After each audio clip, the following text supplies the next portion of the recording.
this is what we talked about on the desk earlier. Is these guys just needed to sort of bring that fun factor in. I mean, that might have been a little too much fun, but hey, it's a W. It's a W indeed. Congratulations to United on the win.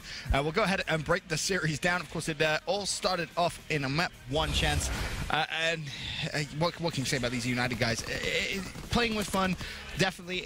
Obviously, you only heard the listening really in Game 3, but that was pretty much their communication throughout the whole series. As I said, just having a good time. Yeah, no, strong performance, right? Like the 15-footer was right. Clay really turned up for the squad. Now, it's worth pointing out, part of the problem for eUnited in the past has been Bristini has a ridiculous number of engagements, right?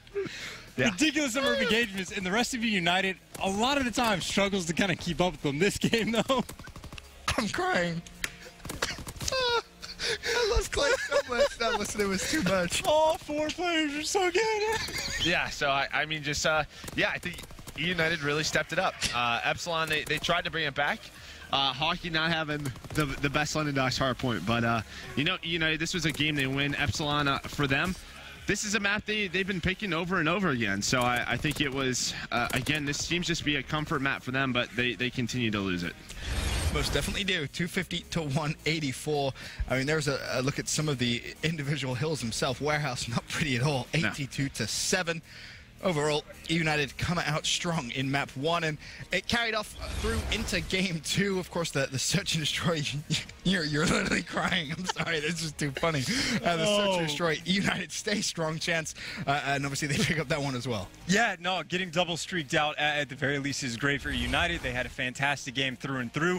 And again, Clay kind of hit on it in his interview. Like, there was a couple rounds where Epsilon did a pretty solid job of making the necessary mid-game adjustments, but you find yourselves down by so much. Like, there's only so much you can do. Like, how do you get past 2 fighter pilots, 2 glide bombs, the mortar strike, the artillery? Like, there's just way too much at the disposal for eUnited. Of course, props to them. They just had a pretty fantastic game, at least off the rip. I know Clayster at one point was almost putting up apathy numbers, but not quite. But at least in the same ballpark, and that's something you like to see. eUnited, just very, very strong performance overall. Of course. Let's not forget they are playing against the lowest ranked team here, Joe. So it is obviously, you know, good that they get the win under their belt, but what does this mean big picture now for eUnited, do you think? I mean, tomorrow's actually a huge match, right? When you talk about eUnited versus Unilad, this might be the difference between like 5-6 and 7-8. So a very important match for them. I was going to say, though, the big thing that changed for Epsilon is they were getting a lot more first bloods on that second half of rounds, allowed them to open it up. But Clayster on that round number 10, he gets 2 sniper picks. He finishes with a great game, 11-3. I don't know, man. It just seems like it doesn't matter the map. It doesn't matter the game mode. Epsilon just looks disorganized. They did bring it back a little bit, and it seems they're very streaky. They do go on a big amount of point swings, but for the most part, they're just getting closed out. Yep, 6-4 victory there in map 2. United, of course, 2-0 up in the series, and then we head over to game 3, CTF, and it started off looking as if Epsilon really had a good chance. Of course, they actually go into the lead, but then things took a bit of a drastic turn. You heard Momo actually mid-cast saying, I can hear Clay laughing. I can hear him laughing. Basically, what happened was Prestini got turned on pretty badly, and Clay just ripped into him, let him know, and at that point, all 4 players just started bursting out laughing. They were having fun.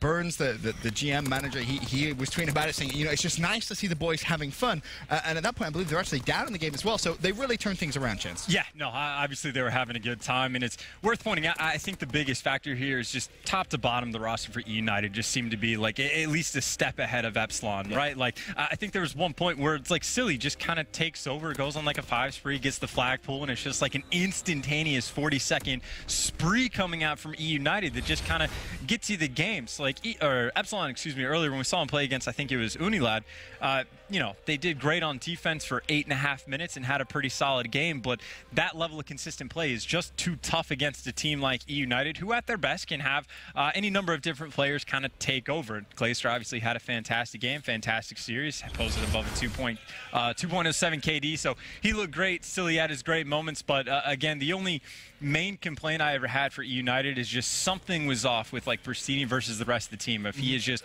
either too fast for them and he needs to slow down, or they have to catch up. But at least against Epsilon, again, not too much learned there, but they looked a lot better. Obviously, you mentioned Silly had a great game there as well in game 3. We can take a look at the CWL play of the game. It actually comes from Silly, a great flag run over in the extra time.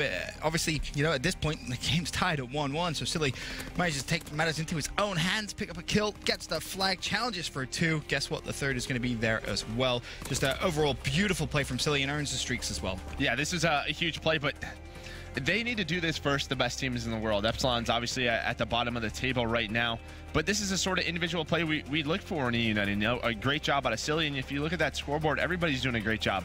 So I just think they were playing for streaks, but they have to be able to do that against the better competition. Hopefully tomorrow, where they are going to face a very tough Unilad, they can continue to step it up and then go back home for a couple of weeks, go to Atlanta, get some great practice in, because it's not looking good for them.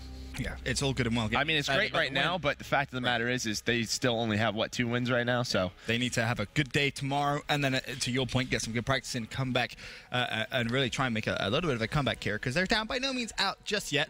But you don't want to get to that point where you're relying on other teams to give you results, which could potentially increase your standing. So we'll take a look at the schedule now for the rest of the day. Of course, still 2 more games to come.